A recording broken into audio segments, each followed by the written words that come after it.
Let's get it. Let's get it. Let's get it. Let's get some people up in here. Let YouTube send out some notifications, hopefully. We'll see. You know, they be playing sometimes, man. YouTube be messing with my emotions and all that. There it is, man. We just got that notification. Let the people get up in here. And then we gonna get it started. It's been a little bit since we went live.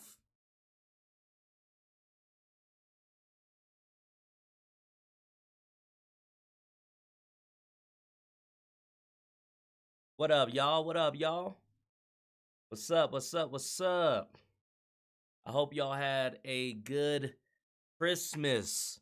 Hope it was very merry, you know? Hope that you got to spend it with family, friends, loved ones. Ate some good food. What up, Jessica? What up, Connor? What up, Ray? Shout out to everybody in the chat right now, man. Coming through and rocking with me. What up, Ron? But we got some Mr. Ballin', man. I mean, it's been like what, like a week or so, maybe 2 weeks since we went live. And I know it's a little bit earlier than what I normally go live at, but I was just sitting here. I was like, man, I miss my people, man. I miss my people. I gotta go live. I gotta chit chat with them. So we doing it, man. We doing it. What up, Jacob? All right, let's jump up in it, man. This is Mr. Ballin'. His insane death shocked the country. Let's get it. In the winter of 1985, a large American black bear was wandering through a forest in Georgia when it saw something strange lying out on the forest floor. An American black bear in Georgia? Man, what's up with it? What's up with the last couple videos being about bears? Like, bruh, I'm telling y'all better stop going in these forests and stuff, man.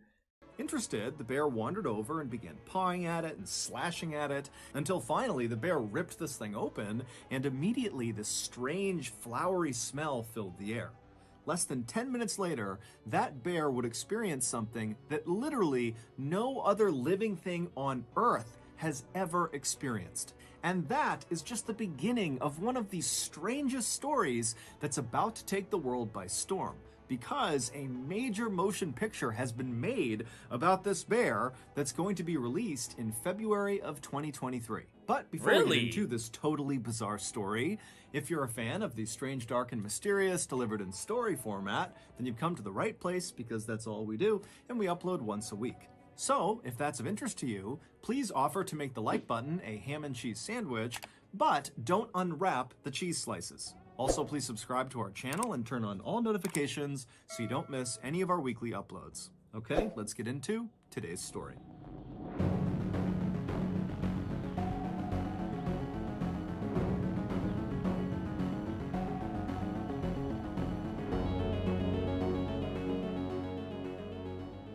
In early December of 1985, in the Chattahoochee National Forest in northern Georgia, a hunter was very carefully making his way through the trees trying to track a deer. Now, this hunter had been tracking this deer for over a mile, but it had been a while since he had seen any signs of it being anywhere nearby.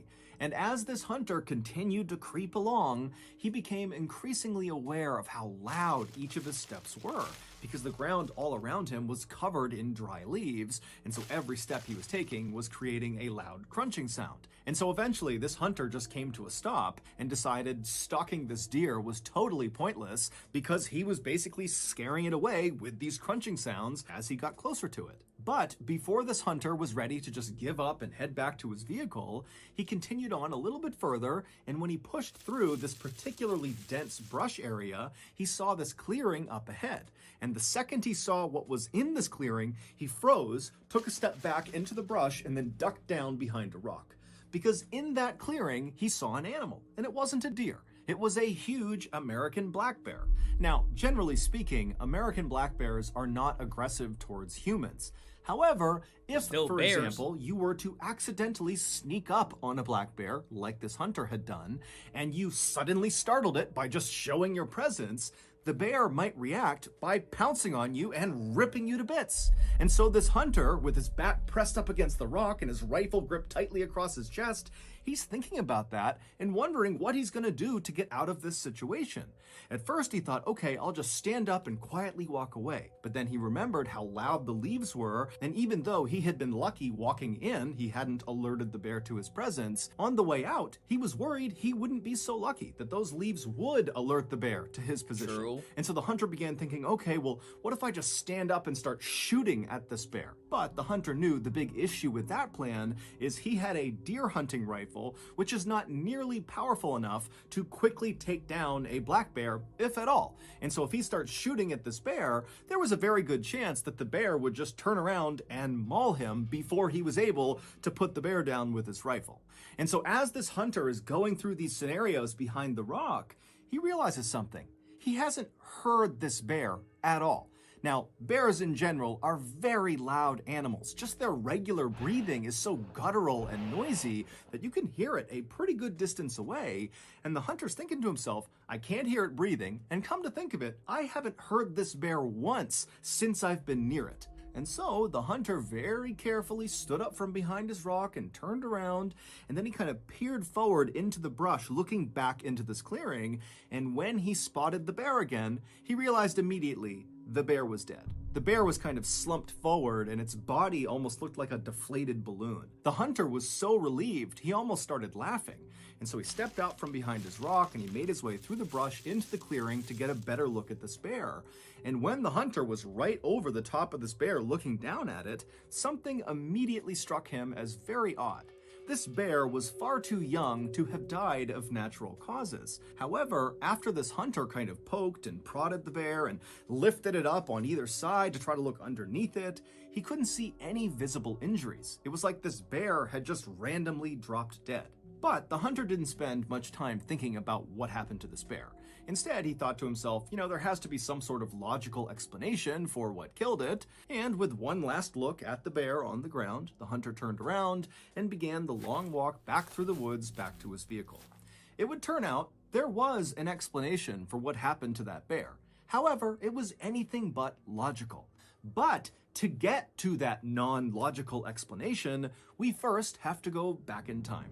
Around 11:30 p.m. on September 10th, 1985, so 3 months before the hunter discovered this dead bear, two pilots were flying their little 6-seater Cessna airplane over northern Georgia, making their way north towards Tennessee. And as these pilots flew along very casually, they suddenly intercepted over their radio a voice message that they definitely were not supposed to hear.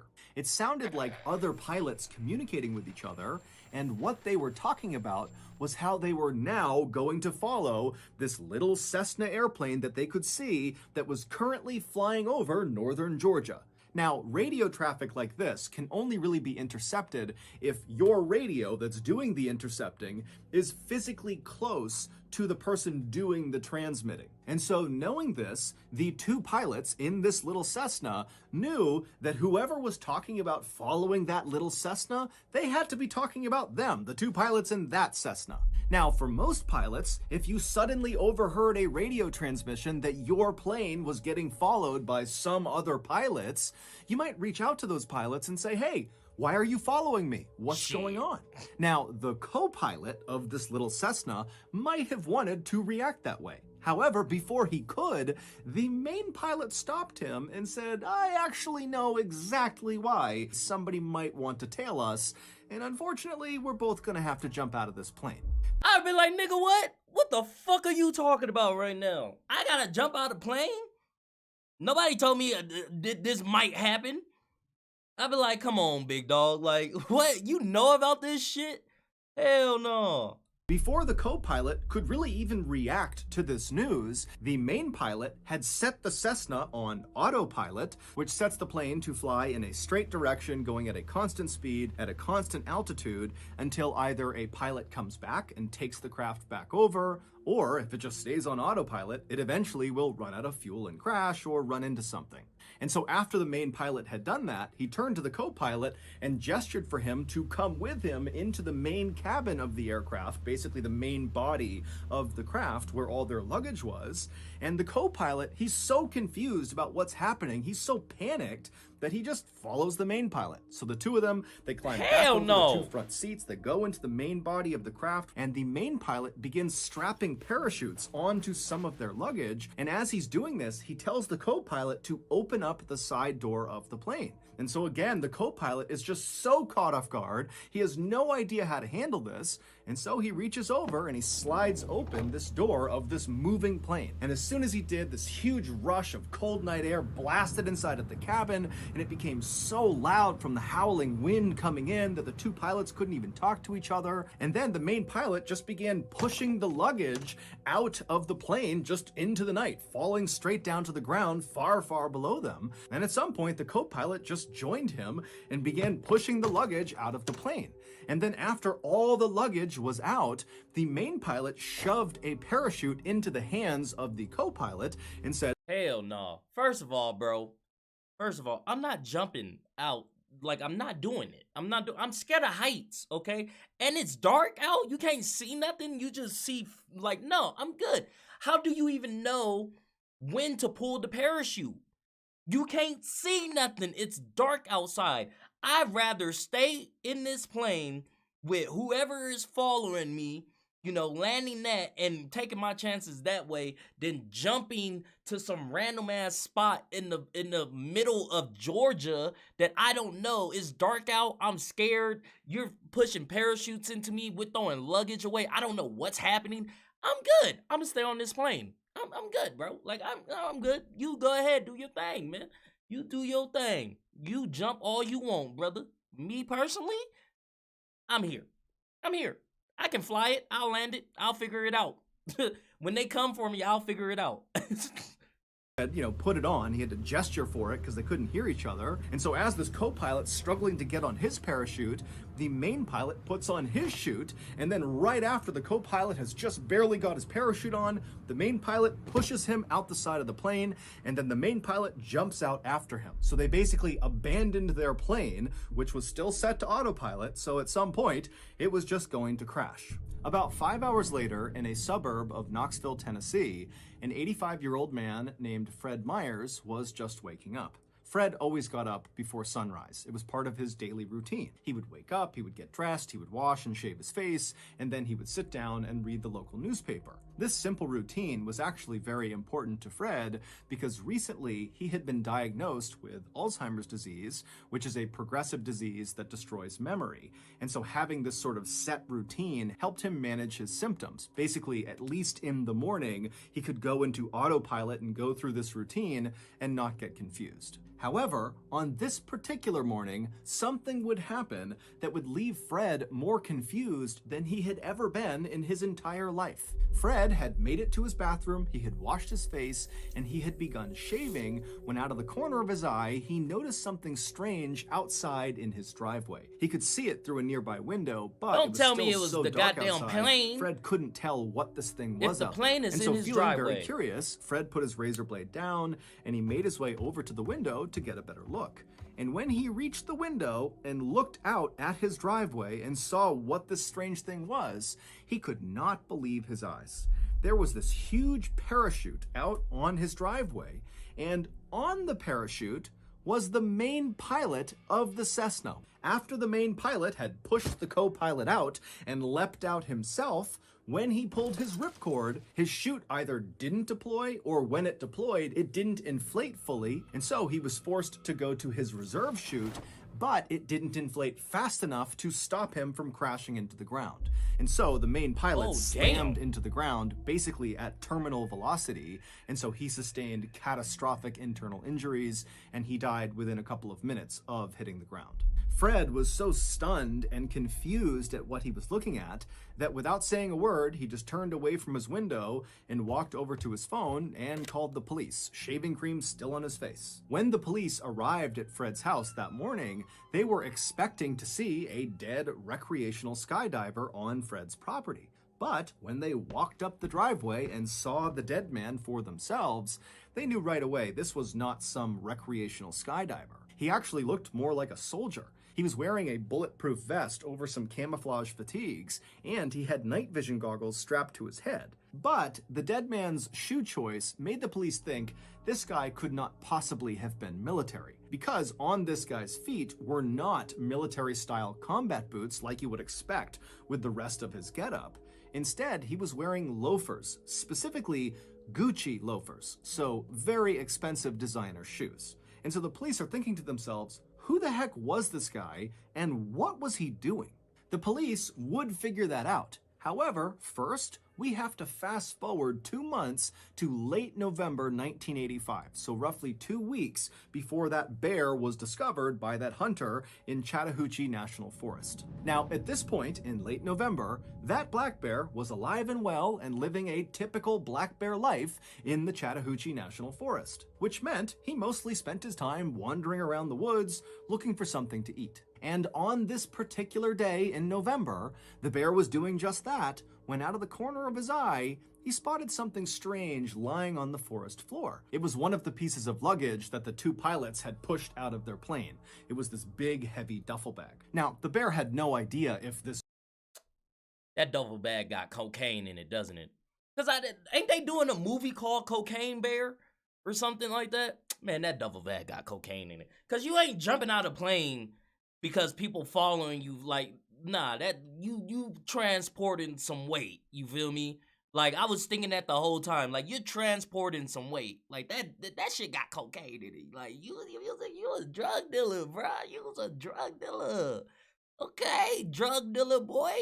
This duffel bag contained food, but the bear was optimistic, so it meandered its way over and began pawing at the bag with its massive claws, and pretty much immediately, his claws tore open a hole in this bag.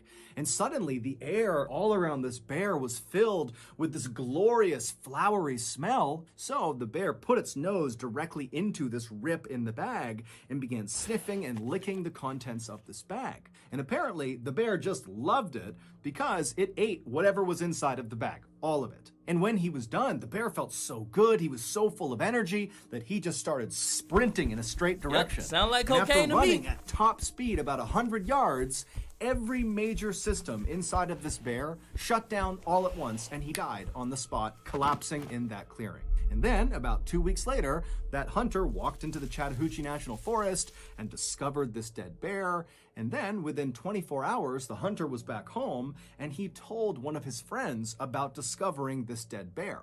And when he told his friend about seeing this bear, he also kind of casually mentioned that he had seen a duffel bag in the forest not far from this dead bear. Now, to understand what this friend did next, you need some context. By this point in time, the police had actually figured out a lot about that dead man on Fred Myers' driveway, the main pilot of the Cessna. They knew he was a 40-year-old man named Andrew Thornton who had served in the U.S. Army as a paratrooper, but after getting out of the service, he had kind of gone astray in his life and become a big-time smuggler of illegal goods. The police had also figured out by this point that Andrew, along with a co-pilot, had been the people flying that Cessna that eventually was found crashed into a mountainside in North Carolina. The co-pilot had survived the jump out of the Cessna, and so the police tracked him down, and they very quickly realized this co-pilot was really just a victim of Andrew. Andrew had told this guy they were just going to fly to the Bahamas for a vacation.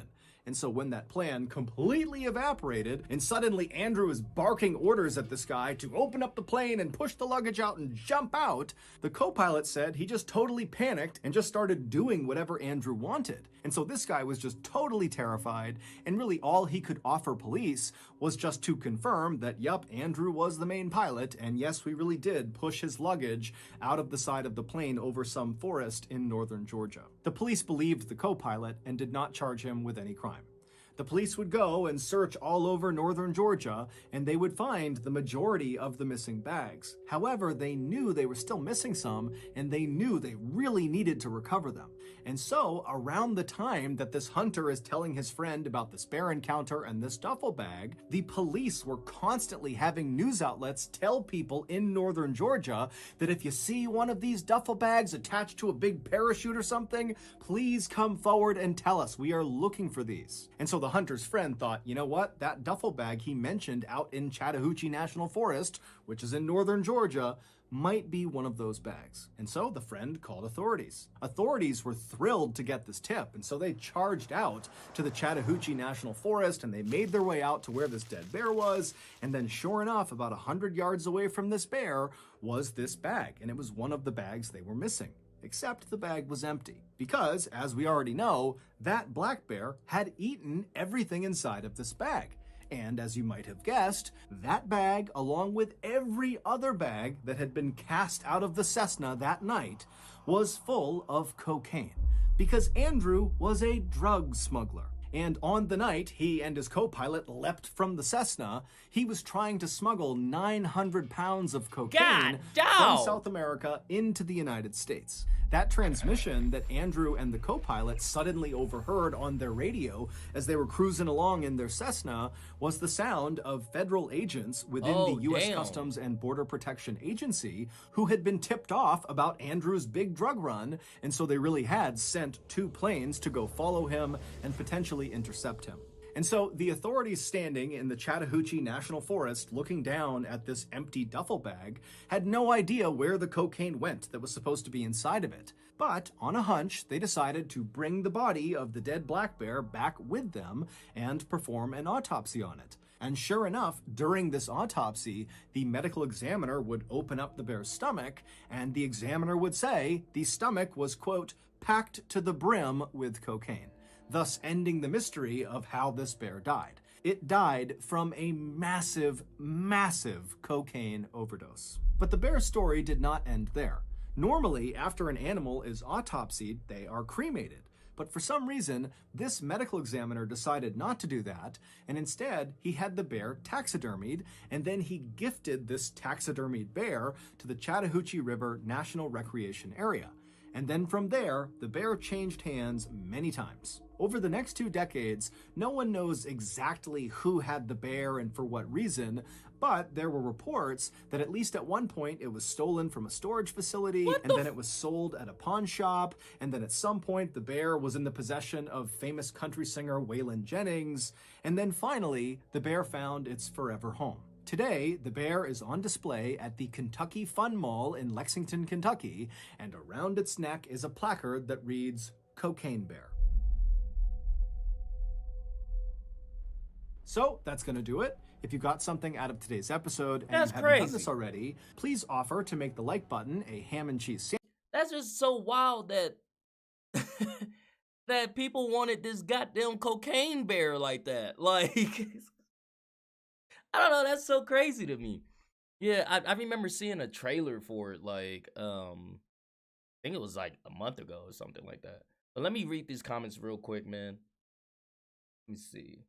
Todd says, love your new music, Simba. Jelly Roll have you a hell of a shout out on the Bussin' with the Boys podcast. Really? When did that happen? Shout out to Jelly. Shout out to Jelly, man. That's dope. When did that happen? I'm gonna have to check that out. I've been following you anyway, but now I'm a fan of your music. Great. What up, David? I didn't even see you up in here, man. What up, Leia? What up, Brandon? Yeah, I'm gonna have to go check that out, man. I didn't know Jelly Roll gave me a shout out. That's my brother. That's fucking awesome, man. He's such a good guy. Such an amazing human. I love that. Oh yeah, I love Twisted Minds. That's my shit. We be reacting to them all the time on the channel now that they're back, you know. But we got another Mr. Ballin story, man. We got a gruesome crime caught on camera. Let's jump up in it. The next time you're out walking around the streets of London, look up. Chances are good you will find a camera somewhere nearby. Because as of publishing this video right now today, London is one of the most surveilled cities in the entire world, with citizens being filmed up to 70 times a day. Now, the reason for all of these cameras is to deter and more effectively prosecute criminal activity. But the vast majority of the footage these hundreds of thousands of cameras all over London capture every day is just normal people doing normal things. But periodically, these cameras will capture people doing just horrible, illegal things. And today, I'm going to tell you the story behind one of those types of videos. Now, at first glance, the video clip, which we're going to play, will not be that shocking. But trust me, with context, it's horrifying. But before we get into that story, if you're a fan of the strange, dark, and mysterious delivered in story format, then you've come to the right place, because that's all we do, and we upload once a week. So, if that's of interest to you, in your will, please give the like button a treasure map that leads to a pot of gold. However, replace the gold with a $6 gift certificate to Blockbuster. Also, please subscribe to our channel and turn on all notifications so you don't miss any of our weekly uploads. Okay, let's get into today's story.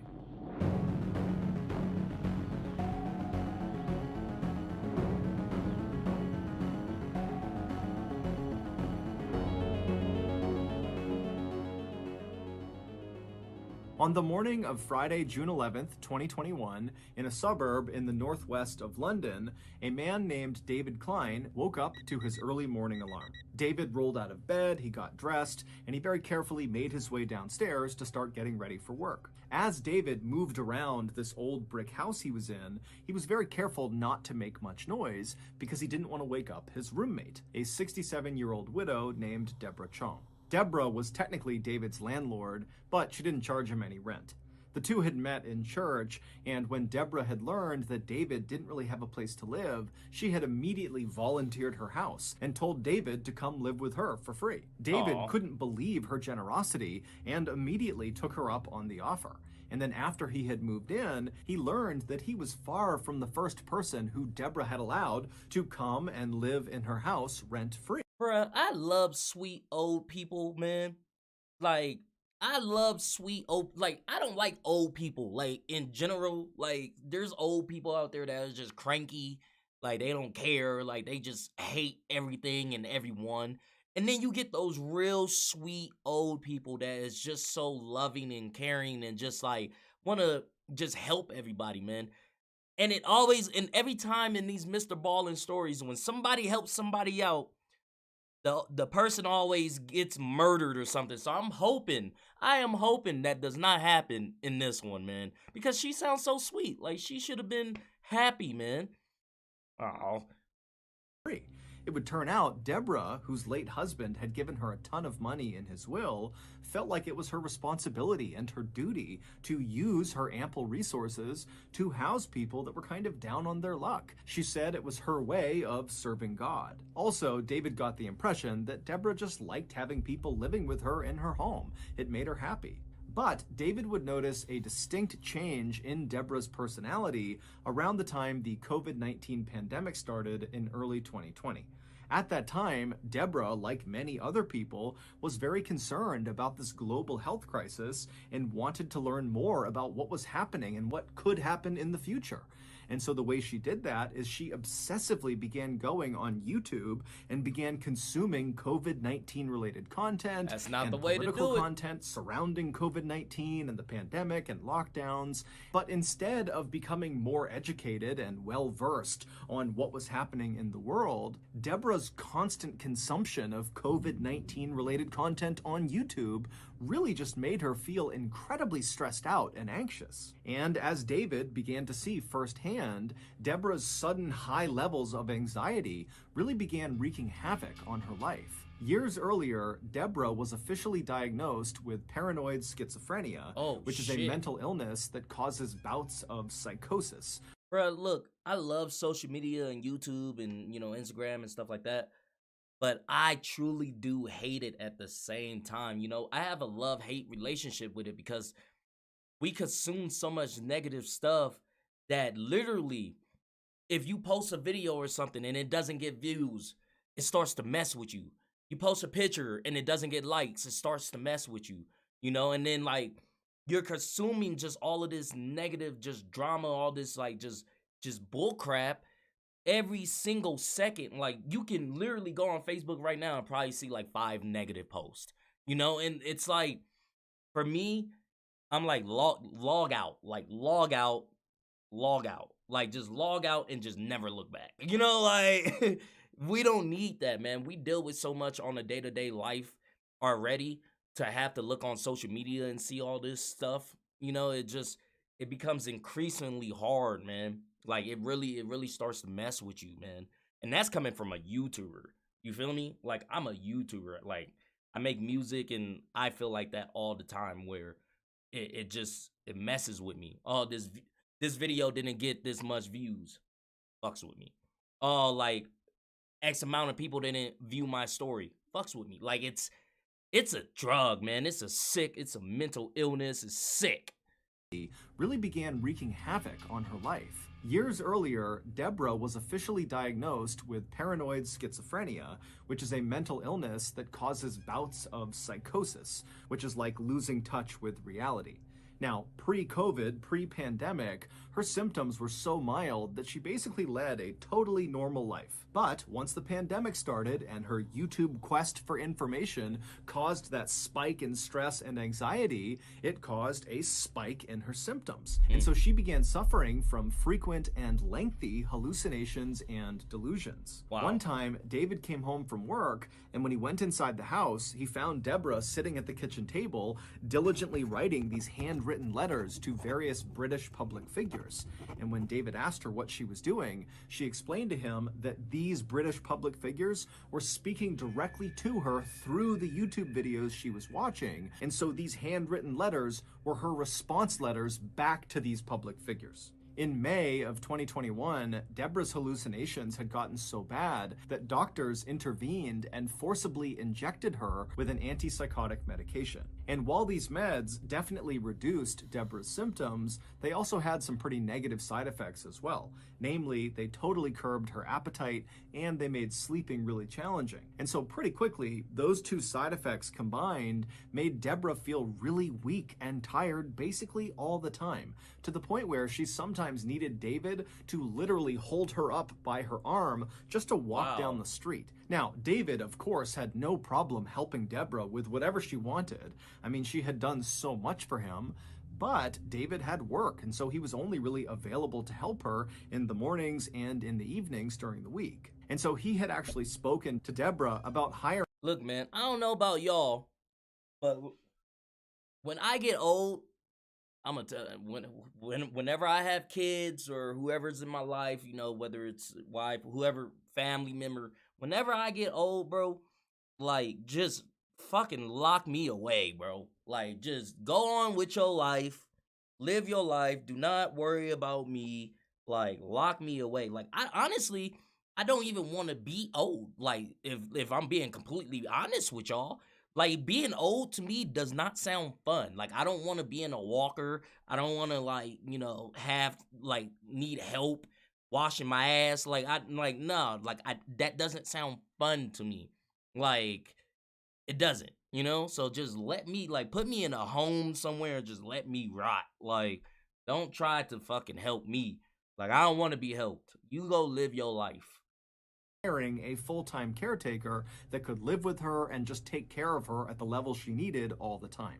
And Debra was open to it. She actually called a company that offered that service, and they told her they would get someone out to her, but it would take some time before her caretaker was actually assigned to her.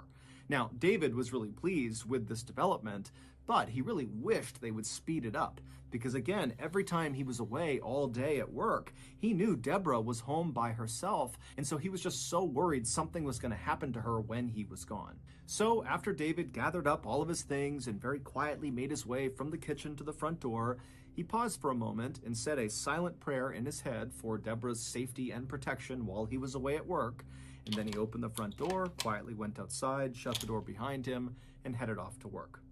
A few hours later, David came home from work, he went back inside of the house, and the first thing he did is he called out for Debra.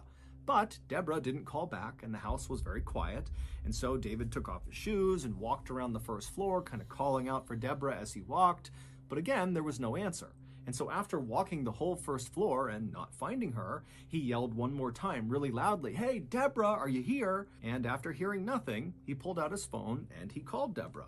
And as the phone was ringing, he could hear Debra's phone ringing upstairs. And so he thought, okay, maybe Debra is upstairs, she fell asleep, and her phone's just next to her on the bed. And so with David's phone still calling Debra's phone, David began walking upstairs. And when he got to the top of the stairs, he just followed the sound of Debra's ringing phone into her bedroom. And when he went in there, Debra was not in there. Her phone was, though, and so were her glasses. They were both just sitting on the bed. Those were two items that Debra would bring with her anywhere she went. And so, trying not to panic, David called out a few more times for Debra, but again, there was no answer. And so after quickly searching her bedroom and not finding her, he searched all the other rooms upstairs, but again, she just was not there. She was not in the house. And so David began calling and texting friends from church and other people that knew Debra to see if anybody had heard from her or knew where she was. But no one did, and the only people who had recently talked to her said she was totally incoherent,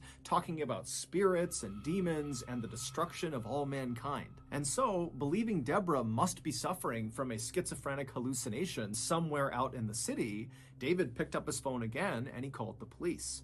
When the police showed up at the house, David filled them in on what was going on, and the police told him, hey, look, we'll go back and review all of the CCTV camera footage taken from outside of your house. We're bound to see footage of Debra leaving her house at some point, and then we can just watch where she goes. And so David felt reassured, and the police felt very confident.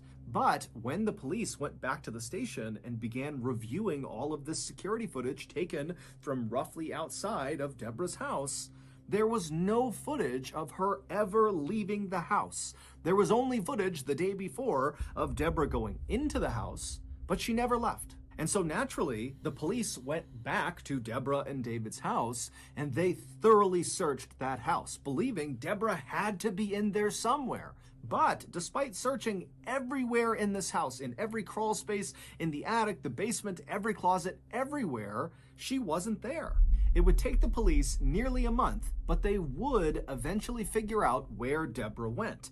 And to say they were surprised at where she went is a massive understatement. But to understand what happened, we have to go back to the very beginning of I hope she didn't go on like, a delusional like trip, and just like wigged out, I hope that didn't happen because she was with what, like a caregiver, right? So, maybe she killed the caregiver. I'm intrigued. Debra's very strange disappearance story.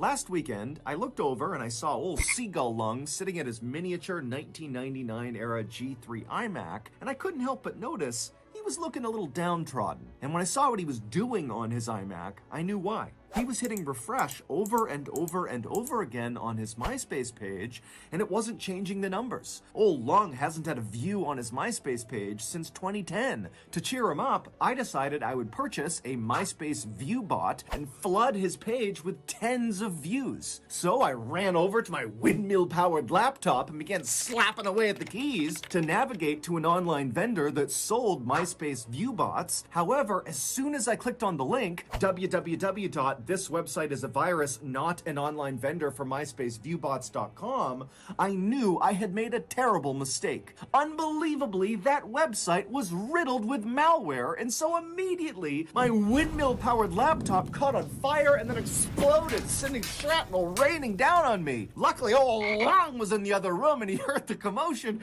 and he leapt into the room, and he pushed me out of the way just in time. And then after the dust had settled, old Lung gave me a big hug, and then slapped me right in the anti-tragus and said, Papa, wenn du ständig auf gefährliche Webseiten klickst, dann brauchst du NordVPN. Which of course in German means, Papa, if you're going to keep clicking on dangerous websites, then use NordVPN. And boy was old Lungy right. A VPN, or virtual private network, is a service that keeps you safe when you browse the internet. And NordVPN is the brand name in the VPN space. Not only will NordVPN keep your data safely behind their wall of next-generation encryption, but also, most importantly, they will block malware hosting websites and annoying pop-up ads and botnet control. So, if your online shopping seems to always turn into explosions and other various catastrophes caused by malware-hosted websites, then you need to take old Lungy's advice too and sign up for NordVPN today. Right now, you can sign up for a 2-year plan at a huge discount, plus get 4 additional months for free when you go to nordvpn.com/MrBallin. And it's risk-free with Nord's 30-day money-back guarantee. That's nordvpn.com/MrBallin, or click the link in the description below. Okay, back to the story. He for sure need to be on a commercial, y'all. Like, he funny as hell.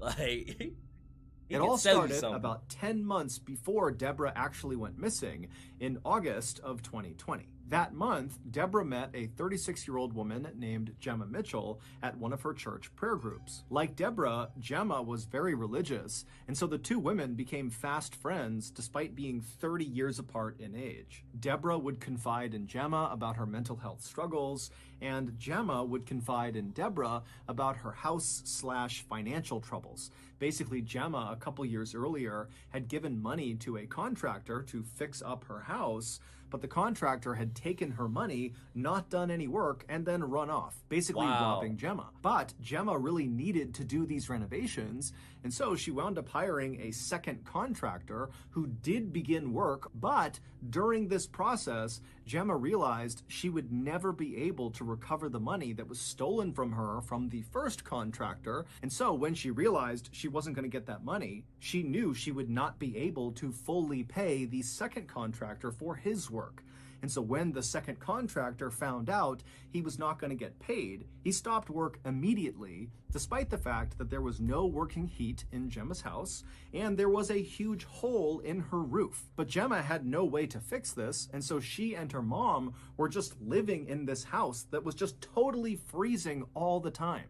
Debra had been so moved by Gemma's situation that very quickly after meeting her, she offered £200,000 to Gemma to finish the renovations on her house, under the condition that one room in Gemma's new house would be solely dedicated to Christian ministry. Gemma was overwhelmed with gratitude. She could not believe that Debra was willing to do this for her. And so, of course, she agreed to her terms without any hesitation. After that, the two women began texting all the time about this renovation project. Debra would suggest paint colors and different things to do with the inside of the house, and Gemma would text updates about the different contractors she had talked to who could do pieces of the renovation. Debra was always inviting Gemma over to her house, and she even began referring to Gemma as her sister. And Gemma loved it, because Gemma actually had always wanted to be much closer with her own biological sister, but they had kind of drifted apart. And so for Gemma, Debra really did feel like the sister she was supposed to have.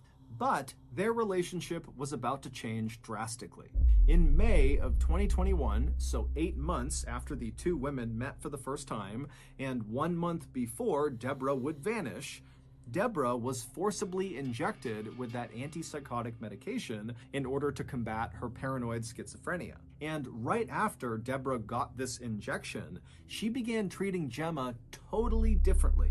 She basically stopped communicating altogether with Gemma, and then in the rare times she would text Gemma, it was just to berate her about being a hoarder or being too messy and sloppy. Gemma didn't really know what to make of her friend's new behavior, but she knew, Debra was going through a really tough time, and so Gemma just kind of took the abuse and didn't say anything.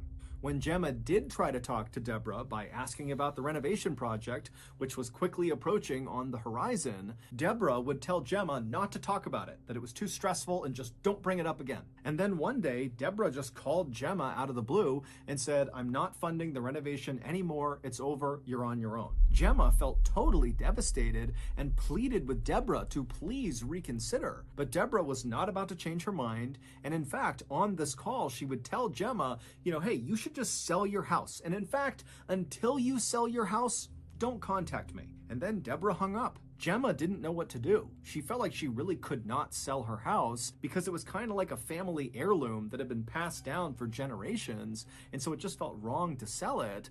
But on the other hand, without help, she would never have enough money to fix the house up. And so she was totally stuck, and she felt like her only option was to go to Debra and have one more conversation and just really plead her case and see if maybe there was some chance Debra would change her mind. So, on the morning of June 11th, 2021, so this is the day that Debra goes missing, Gemma showed up on Debra's porch and rang her doorbell.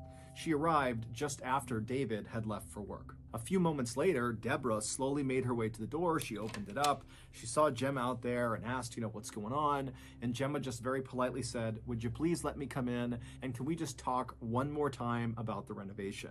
And Debra, who was not very enthused at the idea of having this conversation, said, you know what? Okay, come on in. And so Gemma would go inside and the two women would go sit down and they'd exchange some pleasantries.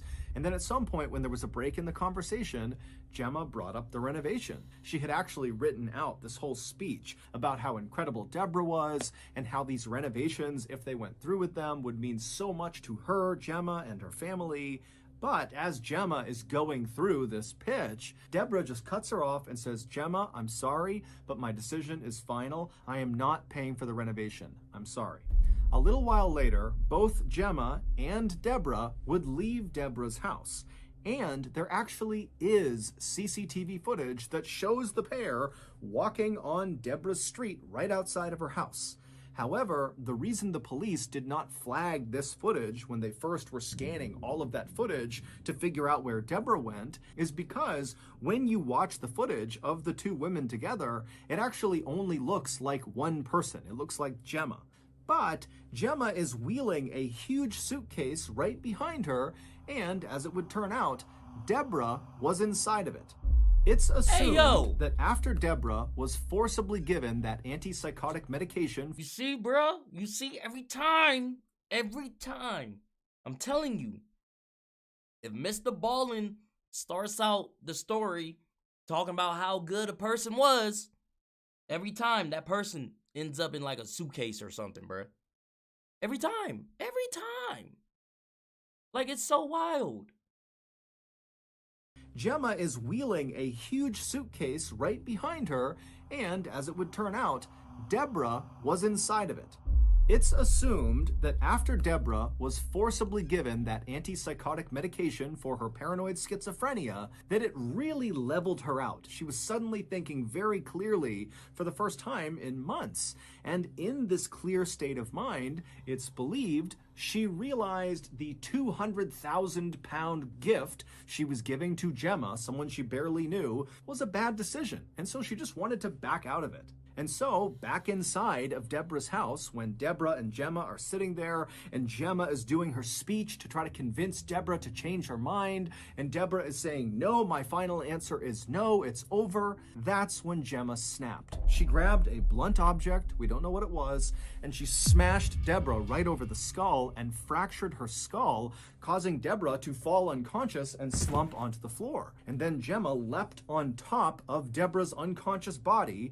Gemma pulled out a knife and cut Debra's head off. Oh! And then afterward, Gemma cleaned up all the blood in the house and then stuffed Debra's body and head into that big suitcase. And then after Gemma stole... Nah, she knew what she was coming to do. God dog. She cut her head off? Bro, I always messes me up, bro. The good ones is always dying, man. The real ones is always dying. That hurts, bruh. Cut her head off. Put her in a suitcase, y'all. Like, that's, wow. Her skull, causing Debra to fall unconscious and slump onto the floor. And then Gemma leapt on top of Debra's unconscious body. Gemma pulled out a knife and cut Debra's head off. And then afterward, Gemma cleaned up all the blood in the house and then stuffed Debra's body and head into that big suitcase. And then after Gemma stole several legal documents and a copy of Debra's will, she walked out of Debra's house with Debra in the suitcase behind her. Gemma would walk with Debra all the way back to her house, and then she would leave the suitcase, with Debra still inside of it, in her backyard. She would just leave it there for 2 weeks, and then after those 2 weeks, Gemma would take the suitcase again, still with Debra's body inside of it, and transport it 250 miles away to a seaside town where she would dump it. And in that seaside town, some vacationers would discover Debra's body and call it in to the police. On July 6th, 2021, police would arrest Gemma on suspicion of murder. When they arrested her, they showed up at her house and used a battering ram to smash in her front door. And then when the door finally literally smashed open, Gemma was just standing there waiting for the police, as if she knew this was going to happen, and she's just waiting to be taken away. When the police would actually go into Debra's house and search it, they would find a fake copy of Debra's will where all of Debra's estate was handed over to Gemma and Gemma's mother. In October of 2022, Gemma was found guilty of murder and sentenced to life in prison with a minimum term of 34 years. To this day, Gemma insists she did not kill Debra. How can people... So that's gonna do. People really be sitting there in court like, nah, I didn't do it. You be on camera. You on camera talking about you ain't do it. Bro, stop it. Stop it. And then the will is all in your name? Like, come on, bro. Come on. You did that shit. You did it. Like, you did it. Just say you did it. Fucking weirdo. Man, they diagnosed the wrong person, man. They diagnosed the wrong person. She should have been, man. I'm telling you. If you got, she should have been diagnosed with some shit because she was sick in the fucking brain. She fucking, that pisses me off, y'all. Oh my goodness. But shout out to everybody in the chat, man. Thank you for just chilling with me, man, and just watching some Mr. Ballin'. I'm gonna get out of here. I'm gonna end this live here. I love you guys, and I'll see you guys.